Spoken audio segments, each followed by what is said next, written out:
تو اس خاکی انسان کی ظاہری خوبصورتی، حسن و جمال کا واقعہ کچھ اس طرح ہے کہ ایک مرتبہ خلیفہ ہارون رشید کا وزیر عیسیٰ بن موسیٰ اپنے خوبصورت پری جیسی خوبصورت بیوی کے ساتھ چاند کی 14ویں رات میں اپنے محل کے چمن زار میں محو ناز تھا، مشغول راز و نیاز تھا، فرق جذبات میں، شوق محبت میں اس کے زبان سے یہ جملہ نکل گیا کہ اگر یہ بدر کامل یعنی 14ویں کی رات کی چاند تم سے زیادہ حسین اور جمیل ہے، تم سے زیادہ خوبصورت ہے، تو تم کو 3 طلاق۔ کہنے کو تو کہہ دیا، لیکن فوراً ہوش آیا کہ یہ میں نے کیا کہہ دیا۔ بیوی سے بے پناہ محبت تھی، بے حد پیار تھا۔ وہ عیسیٰ بن موسیٰ جو ہے گھبرا گیا، پریشان ہو گیا کہ اب میں اتنی خوبصورت بیوی کو کھو دیا تو میں زندہ نہیں رہ سکتا۔ فوراً دورہ خلیفہ ہارون رشید کے دربار میں پہنچا، سارا واقعہ سنایا کہ غضب ہو گیا، میں نے اپنی بیوی کو 3 طلاق دے دیا۔ اب بیوی کی جو ہے فراق و جدائی کا جان لیوا تصور مجھے مار ڈالے گا، میں اس کی جدائی برداشت نہیں کر سکتا، اس لیے آپ کوئی راستہ نکالیے بچاؤ کا۔ خلیفہ ہارون رشید نے اپنے دور کے، اپنے زمانے کے علماء اعظام کو بلایا، مفتیان کرام کو بلایا، تمام علماء کرام کے سامنے یہ مسئلہ رکھا گیا۔ ہر ایک علماء نے فتویٰ دیا کہ طلاق ہو گئی ہے، کیونکہ کوئی بھی انسان چاند سے زیادہ خوبصورت نہیں ہو سکتا۔ چاند سراپا ذوفشاں ہے، منور اور تابع ہے، اس لیے طلاق میں کوئی شبہ نہیں ہے، طلاق واقع ہو گئی۔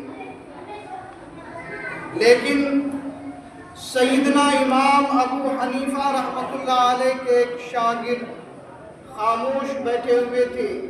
جب تمام علماء کرام بول چکے تو انہوں نے کہا کہ طلاق نہیں ہوگی۔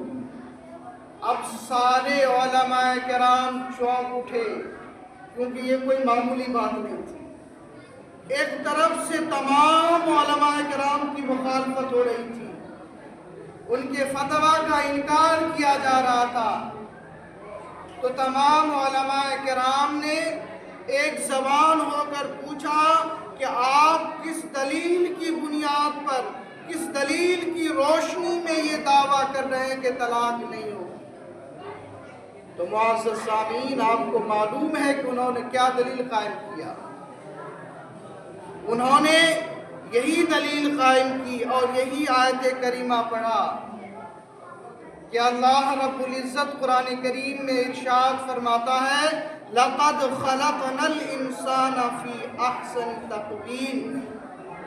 اللہ تبارک و تعالی نے اس آیت کریمہ میں حکمت اور دانائی کا خزانہ رکھا۔ جیسے ہی علماء کرام نے یہ آیت مبارکہ سنی، تمام علماء کرام کو جواب مل گیا۔ تمام علماء کرام ایک زبان ہو کر بول اٹھے، بے شک طلاق نہیں ہوگی۔ اس لیے کہ اللہ رب العزت نے اس آیت کریمہ میں لفظ احسن، اس میں تفضیل کا صیغہ استعمال فرمایا ہے،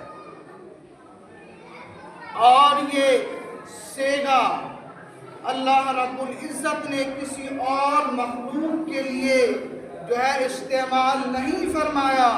اس لیے انسان خلقتاً تمام مخلوق سے سب سے زیادہ خوبصورت ہے۔ انسان چاہے کتنا ہی کالا کلوٹا ہو، وہ اپنی تخلیق کے اعتبار سے، اپنی طبیعت کے اعتبار سے وہ تمام مخلوق میں سب سے زیادہ خوبصورت ہے، چاند سے بھی زیادہ۔ تو معزز سامعین، یہ حسن ظاہر، یہ جمال و کمال، یہ صورت باہر کس کو ملا ہے؟ آپ نے کبھی غور کیا ہے؟ یہ حسن ظاہر، یہ جمال و کمال، یہ صورت باہر آپ کو ملا ہے، ہم کو ملا ہے، اس خاکی انسان کو ملا ہے۔